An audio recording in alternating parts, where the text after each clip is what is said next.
اعوذ باللہ من الشیطان الرجیم بسم اللہ الرحمن الرحیم اللہم صلی علی سیدنا محمد وعلی آل سیدنا محمد بارک وسلم علیہ۔ ہر شام سبق دیتا ہے سورج اقبال، مغرب کی طرف نہ جانا ڈوب جاؤ گے۔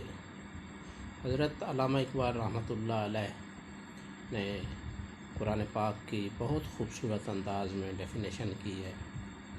تو اللہ پاک نے قرآن پاک میں لکھا ہے کہ یہ یہود و نصارہ تمہارے دوست کبھی نہیں ہو سکتے، ان سے بچ کے رہنا، دور رہنا، یہ آپ کو کبھی فائدہ نہیں پہنچا سکتے۔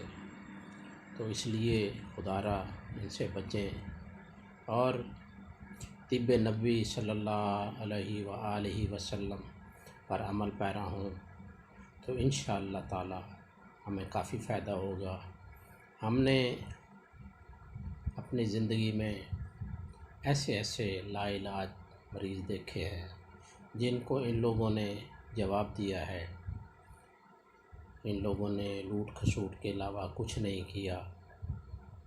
دیکھیں، ایک چھوٹی سی مثال دیتا ہوں کہ ایک شوگر کا پیشنٹ ہے، وہ شوگر کی دوائی کھا رہا ہے۔ شوگر کی دوائی کھانے سے اس کے پیشاب میں کمی آتی ہے، پیشاب کنٹرول ہو جاتا ہے۔ وہ پیشاب کنٹرول ہونے سے جسم میں فاسد مادے رک جاتے ہیں۔ فاسد مادوں کے رکنے کی وجہ سے ان کو بلڈ پریشر کی تکلیف ہو جاتی ہے۔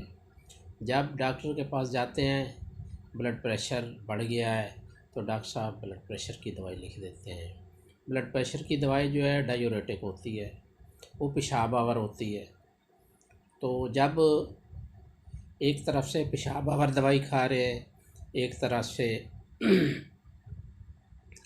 پیشاب روکنے کے لیے شوگر کی انسولین یا گلوکوفیج، گلوکوواس جو بھی ہے میٹفارمین وغیرہ وہ استعمال کرتے ہیں، تو اس کے بعد اس کے جسم میں کیا تغیر و تبدل ہوتا ہے کہ پھوڑے پھنسیاں نکل آتے ہیں، پاؤں کٹوانے پڑتے ہیں، انگلیاں کٹوانی پڑتی ہیں، ہارٹ اٹیک ہو جاتا ہے،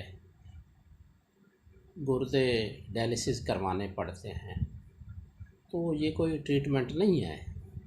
تو اس لیے جب ہم وہ ڈاکٹر کے پاس جاتے ہیں، جی یہ زخم ہو گیا، یہ ہو گیا، وہ ہو گیا، تو وہ پھر اینٹی بائیوٹک لکھ کر دیتے ہیں۔ بھائی جب تک بلڈ پریشر کی دوائی، شوگر کی دوائی بند کر کے اس کا جو بھی اس جسم میں فاسد مادے رکے ہیں، ان کا جو سائیڈ ایفیکٹ ہوا ہے، ان کو نہیں نکالو گے تو اس کا کوئی فائدہ نہیں ہوگا۔ وہ مزید بیماری کی طرف جائے گا اور اس دار فانی سے چلا جائے گا۔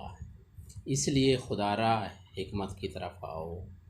حکماء حضرات کو بھی گزارش کرتے ہیں کہ وہ اپنی پیور حکمت کریں۔ اللہ پاک نے جو فطری طریقہ علاج بتایا ہے اس پر جائیں۔ تو اس لیے بہت اچھے علاج ہیں، جو بیماری بھی ہے اس کا علاج ہے۔ کوئی بیماری ایسی نہیں اللہ پاک نے پیدا کی جس کا علاج نہ ہو۔ پتہ نہ ہونا ہماری غلطی ہے، ہمیں علم نہیں ہے، ہمارے پاس اتنا علم نہیں ہے، ہم تحقیق نہیں کرتے۔ اس لیے خدا را تحقیق کرو اور علم طب کی طرف آؤ، اچھی میڈیسن استعمال کرو، اس پہ محنت کرو، اساتذہ کرام کی خدمت کرو، اساتذہ کرام سے رہنمائی لیں تاکہ دن رات محنت کر کے عوام الناس اللہ کی مخلوق کو فائدہ پہنچائیں۔ باقی اللہ پاک کرم کرے گا، انشاءاللہ زندگی رہی تو تفصیل سے مزید بات کریں گے۔ السلام علیکم ورحمۃ اللہ وبرکاتہ۔